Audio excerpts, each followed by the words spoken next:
My daughter called me dramatic, needy, and an attention-seeking liar. When I fell down the stairs and lay bleeding with a broken hip, she told me I was exaggerating and hung up on me.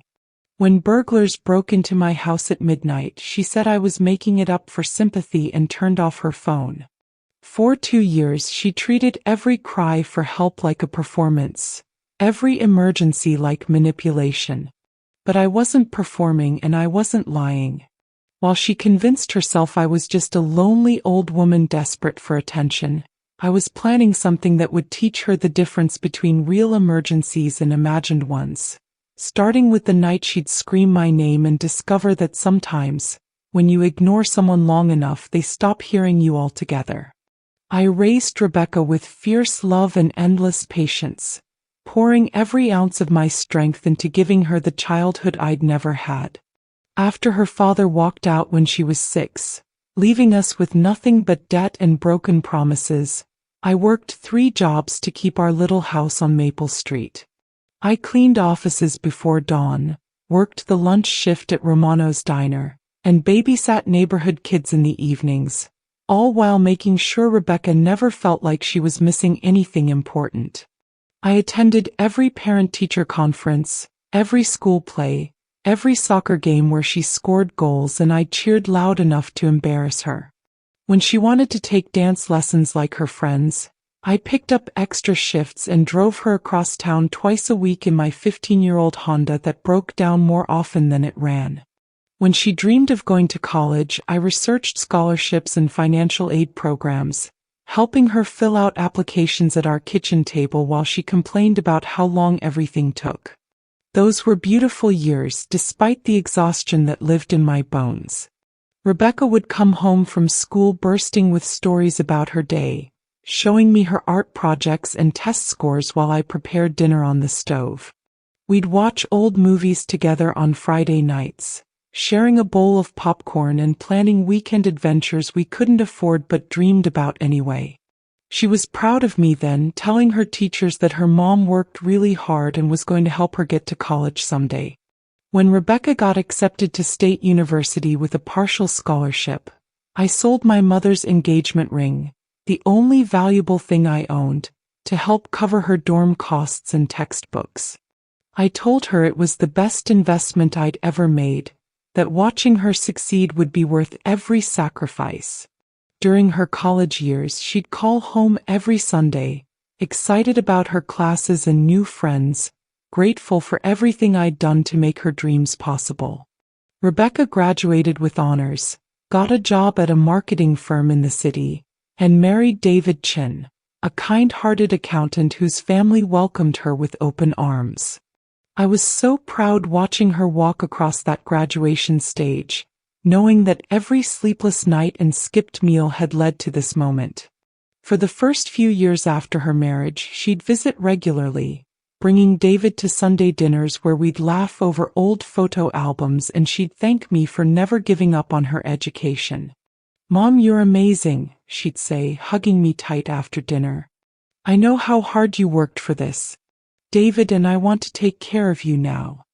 Those words felt like the sweetest victory, proof that love and sacrifice really did come back around when it mattered most. But life has a way of changing people, and success can make even the most grateful hearts forget where they came from. The changes started gradually, so small I barely noticed them at first. Rebecca's visits became shorter, her phone calls less frequent. When I'd mention small problems, a leaky faucet, a strange noise in the car, feeling dizzy after climbing stairs, she'd brush off my concerns with quick solutions or suggestions to just call a handyman, as if money grew on trees in my backyard. The dismissiveness grew more pronounced as months passed. When I called to tell her about chest pains that had me worried, she said it was probably just anxiety and that I should try meditation. When I mentioned that my neighbor Mr. Peterson had seen someone suspicious walking around my backyard at night, she sighed and said I was probably just being paranoid because I lived alone. Every concern I raised was met with rational explanations that made me feel foolish for worrying. "Mom, you've always been a little dramatic," she'd say when I'd express fears about my health or safety. Remember when you thought that stomach bug was appendicitis? Or when you were convinced the mailman was stealing your social security checks? You have a tendency to imagine the worst-case scenario. The pattern became a wall between us. Rebecca had convinced herself that I was a hypochondriac, a paranoid elderly woman who created crises for attention. When I'd call with legitimate concerns, she'd half listen while clearly doing other things, typing on her computer, talking to David in the background, or rushing to get to some social obligation that mattered more than her mother's fears. I worry about you living alone, I'd tell her during our increasingly strained phone calls. You're fine, Mom, she'd respond impatiently. You're only 68, you're in good health, and you have neighbors nearby. Stop looking for problems that don't exist. But the problems did exist, and they were about to become catastrophically real. The morning that changed everything started like any other Tuesday. I was carrying a basket of laundry upstairs, something I'd done thousands of times without incident. But as I reached the top step, my slipper caught on the edge of the carpet runner that had been loose for weeks. I pitched forward, the basket flying from my hands, and tumbled down 13 wooden steps, my body hitting each one with sickening thuds that echoed through the empty house. I lay at the bottom of the stairs for what felt like hours, sharp pain shooting through my left hip and blood trickling from a gash on my forehead. My left leg was twisted at an angle that made my stomach lurch. When I tried to move, the pain was so intense it made me scream. My phone was in the kitchen, 20 feet away, but might as well have been 20 miles for all the good it did me. Finally, after what the grandfather clock told me was nearly 2 hours, I managed to crawl across the hardwood floor, leaving a trail of blood from my head wound. Each movement sent lightning bolts of agony through my hip, but I gritted my teeth and kept moving because the alternative was lying there until Rebecca decided to check on me, which could be days. When I finally reached my phone and dialed Rebecca's number, my hands were shaking so badly I could barely hold the device. "Hi, Mom," she answered on the fourth ring, her tone already impatient. "I'm in a meeting, so this needs to be quick." "Rebecca," I gasped, tears streaming down my face. "I fell down the stairs. I think my hip is broken. There's blood everywhere. I need you to call an ambulance." The silence on the other end stretched so long I thought the call had dropped. Then Rebecca sighed, the kind of exaggerated exhale she used when she thought I was being ridiculous. "Mom, you're being dramatic again," she said, her voice sharp with annoyance. "If you really fell down the stairs, you wouldn't be able to call me. You'd already be in an ambulance." "I'm not being dramatic," I sobbed, the pain making it hard to speak clearly. "I've been crawling for 2 hours. I can't move my leg. Please, I need help." "Look, I don't have time for this right now," Rebecca snapped. "Take some aspirin, put some ice on whatever hurts, and call me back tonight if you're still feeling sore. I have to go." The line went dead. My own daughter had hung up on me while I lay bleeding on my kitchen floor. I managed to call 911 myself, though my vision was getting blurry and my voice kept failing. The paramedics found me unconscious 20 minutes later, my blood pressure dangerously low from internal bleeding they hadn't realized I had. At the hospital, Dr. Martinez told me I had a fractured hip, a severe concussion, and had lost enough blood to require a transfusion. "It's a miracle you were able to call for help," she said, reviewing my chart. "Another hour and you might not have made it. Who's your emergency contact?" I gave them Rebecca's information, though part of me wondered if she'd even come. She arrived at the hospital 6 hours later, after David had apparently convinced her that maybe, just maybe, I wasn't lying about being hurt. "Oh my God, Mom," she said when she saw me hooked up to monitors and IVs, my face swollen and bruised. "Why didn't you tell me it was this serious?" I stared at her through my good eye, the one that wasn't swollen shut, and felt something cold and hard settle in my chest. "I did tell you," I said quietly. "You hung up on me." Rebecca's face flushed red. I thought you were exaggerating like you always do. You can't blame me for not taking you seriously when you've cried wolf so many times. That's when I realized my daughter had rewritten our entire relationship in her mind. Every time I'd sought comfort, she'd labeled it attention-seeking. Every genuine concern had become hypochondria. Every request for help had transformed into manipulation. She'd convinced herself that I was a burden who invented crises. And now she was doubling down on that narrative even while looking at the evidence of her cruelty. 3 weeks later, while I was still recovering at home with a walker and a home health aide I couldn't afford, someone broke into my house at 2:30 in the morning. I heard the kitchen window shatter, then heavy footsteps moving through my living room. My heart hammered so hard I thought it might burst as I listened to drawers being pulled open, furniture being moved, voices whispering about where the old lady keeps her money. I grabbed my phone and dialed Rebecca's number with trembling fingers. "Mom," she answered groggily. "Do you know what time it is?" "There are people in my house," I whispered as quietly as I could. "They broke in through the kitchen window. I can hear them downstairs. Please call the police." Another long pause. Then Rebecca's voice, sharp with irritation. "Are you serious right now? Mom, this is exactly what I'm talking about. You probably heard the wind or a raccoon or something. There are no burglars in your house." "Rebecca, please," I begged, tears streaming down my face as I heard footsteps on the stairs. "I'm not making this up. They're coming upstairs. I'm scared." "Enough," Rebecca snapped. "I'm done with these middle-of-the-night crisis calls. You did this after the fall too, calling the hospital and making them think you were dying when you just had some bruises. I'm turning off my phone. Do not call me again unless someone is literally dying." The line went dead just as my bedroom door slowly creaked open.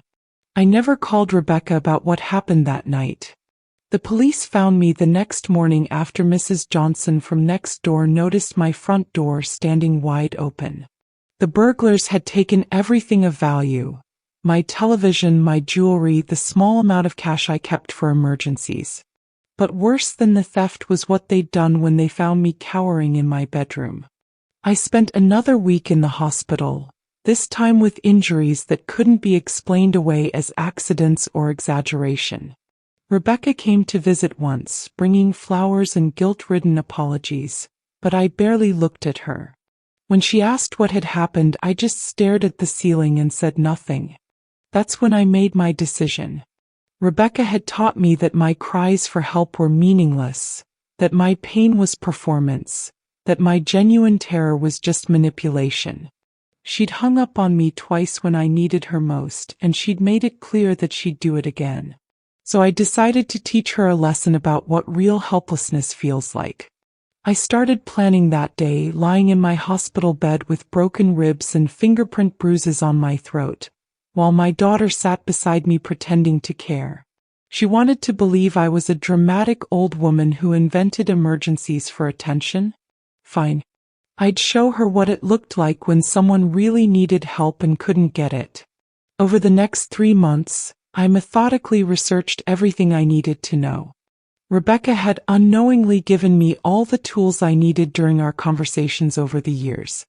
I knew her schedule, her weaknesses, her fears, and most importantly, I knew exactly how isolated she'd become since deciding her mother was a burden she didn't want to carry. Rebecca worked late most nights, often staying at the office until 9 or 10 p.m. David traveled frequently for his accounting firm, sometimes gone for weeks at a time.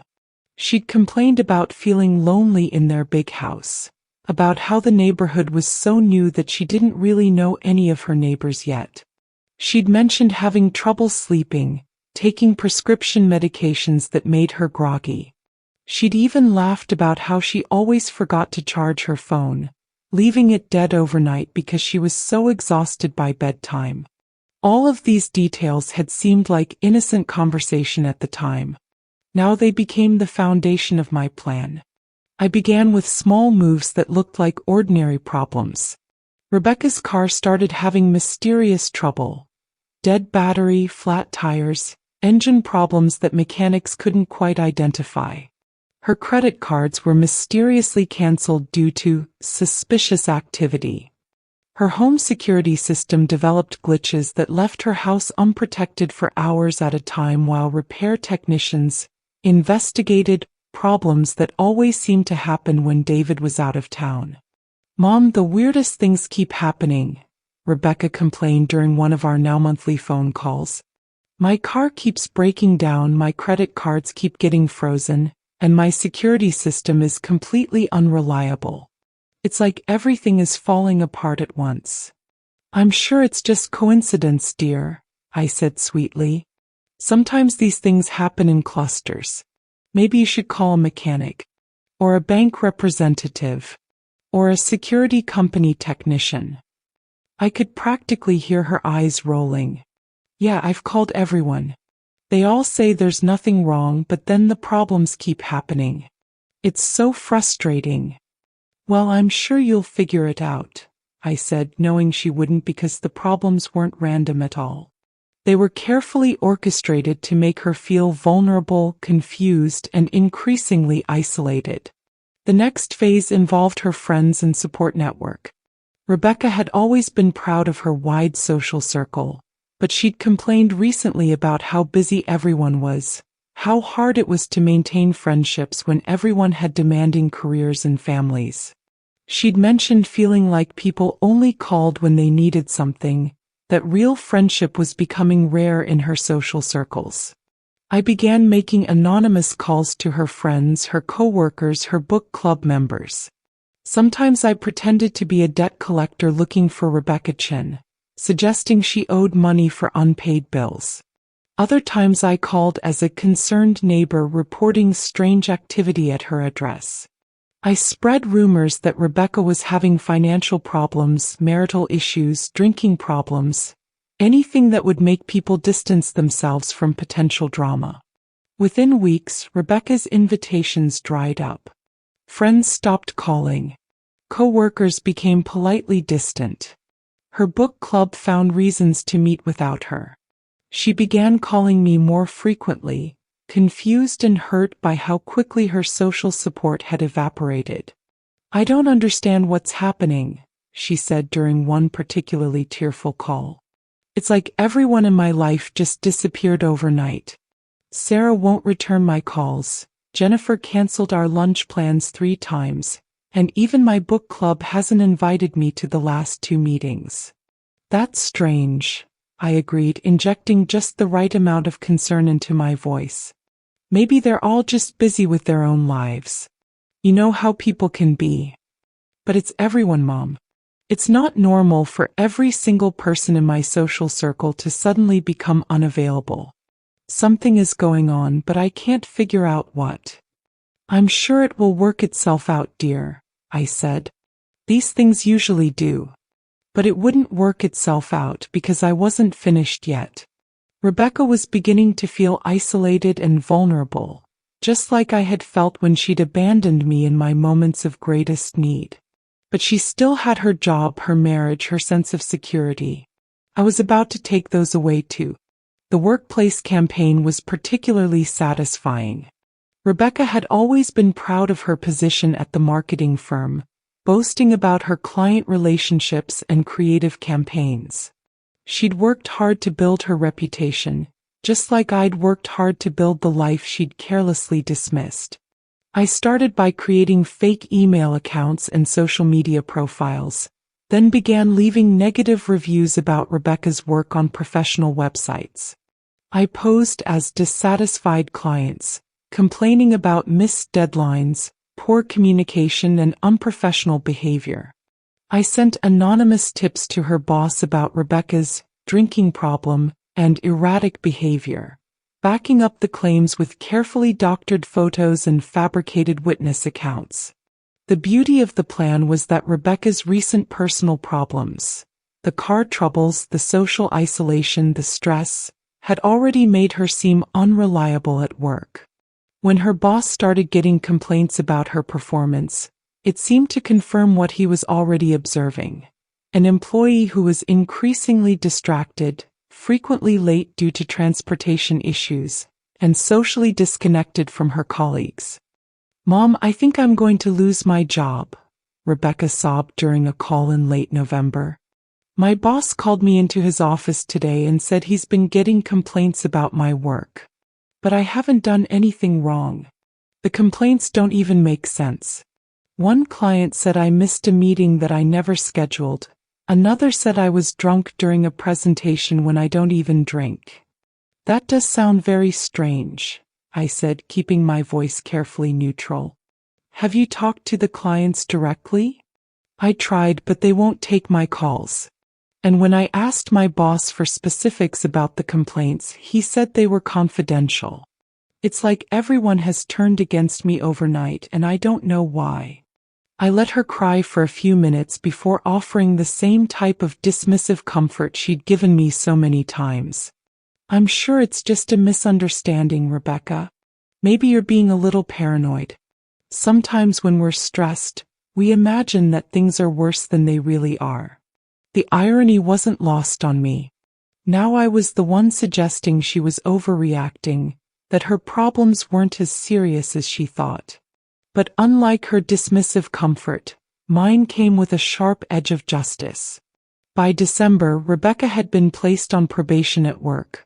Her marriage was strained by the financial pressure and her increasing paranoia, and she was completely isolated from her friends and support network. David was traveling more frequently, partly for work and partly, I suspected, to escape the stress that had consumed their home life. But I still wasn't ready for the final act. Rebecca needed to understand what true helplessness felt like, what it was like to scream for help and have no one believe you. She needed to experience the terror of being alone with a real emergency while the people who should care about you dismiss your pain as performance. The opportunity came on a cold Friday night in January when David was in Chicago for a week-long conference. Rebecca was alone in their big house, her phone dead because she'd forgotten to charge it again, her car in the shop for yet another mysterious problem, her security system mysteriously offline for routine maintenance. I knew all of this because I'd been watching, planning, waiting for the perfect moment when she'd be completely vulnerable and completely alone. At 11:30 p.m. I made my move. The beauty of my plan was its simplicity. I didn't need to break into Rebecca's house or physically harm her. I just needed to make her believe she was in mortal danger while ensuring that no help would come when she called for it. I started by cutting the power to her house from the main electrical box, which I'd learned to access during one of my concerned mother visits when David was out of town. Rebecca had shown me where they kept the spare key, complaining about how unsafe she felt when the house was too dark and quiet.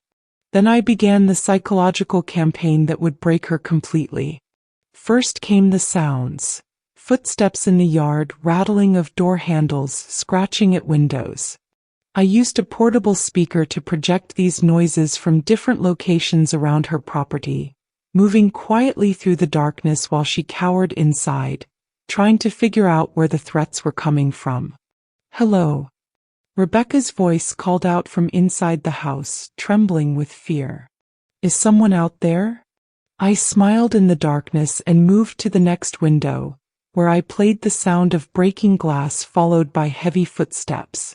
Through the window, I could see Rebecca's silhouette moving frantically through the house, probably searching for her phone, probably realizing it was dead.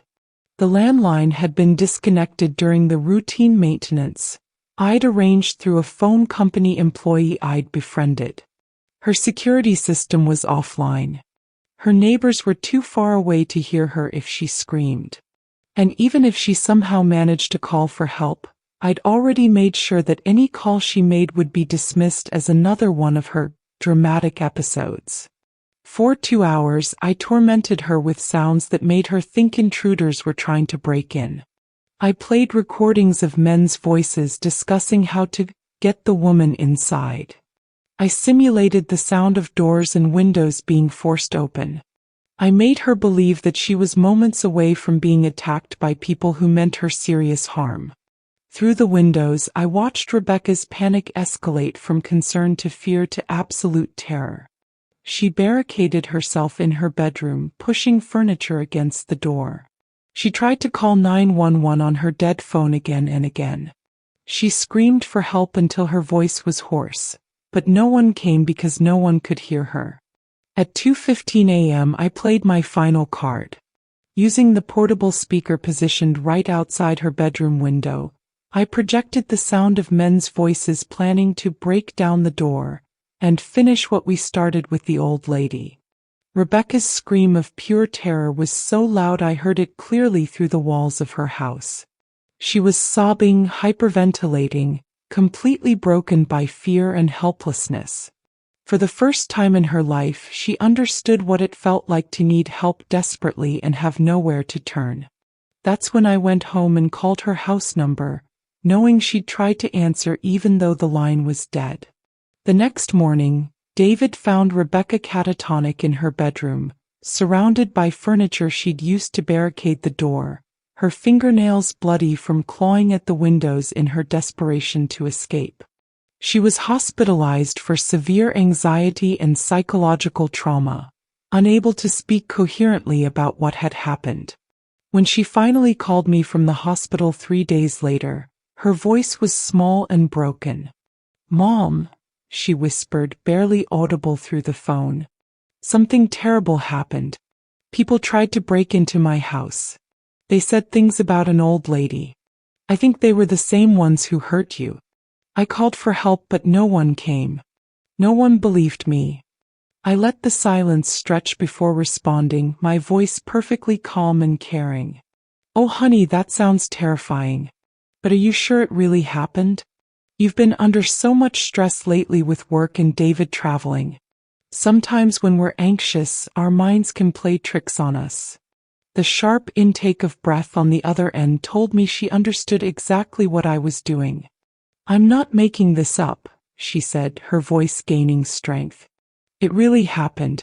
They were really there. I heard them, I saw shadows, they were going to hurt me." "Of course, dear," I said in the same patronizing tone she'd used with me so many times. "I believe that you experienced something frightening. But maybe it wasn't as serious as it seemed in the moment. Maybe you were having a panic attack, or maybe the stress of everything has been affecting your perception." The silence on the other end stretched so long I thought she might have hung up. Finally, Rebecca spoke, her voice barely a whisper. "You know what happened, don't you?"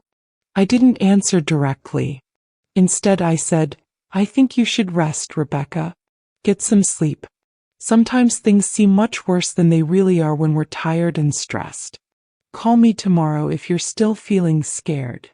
Then I hung up, leaving her alone with the realization that her mother, the woman she'd abandoned in her darkest moments, had just given her a taste of what real helplessness feels like. 6 months later, Rebecca was living in a small apartment across town, her marriage destroyed by the stress and paranoia that had consumed her life. David had filed for divorce, claiming he couldn't handle Rebecca's mental health issues and constant crisis mentality. She'd lost her job, her friends, her social standing, and her sense of security in the world. But most importantly, she'd lost the arrogant certainty that her mother was just a dramatic old woman who invented emergencies for attention. Now she knew what real terror felt like. She knew what it was like to scream for help and have no one believe you. She knew what it was like to be abandoned by the people who should love you most when you needed them desperately. She called me every day now, apologizing for how she'd treated me, begging for forgiveness, promising to be a better daughter. But I had learned something important during my months of planning and execution. Some relationships can't be repaired once they're broken beyond a certain point. "I understand now, Mom," she said during one of our daily calls. "I understand what I did to you. I'm so sorry. I was horrible. I should have believed you. I should have helped you."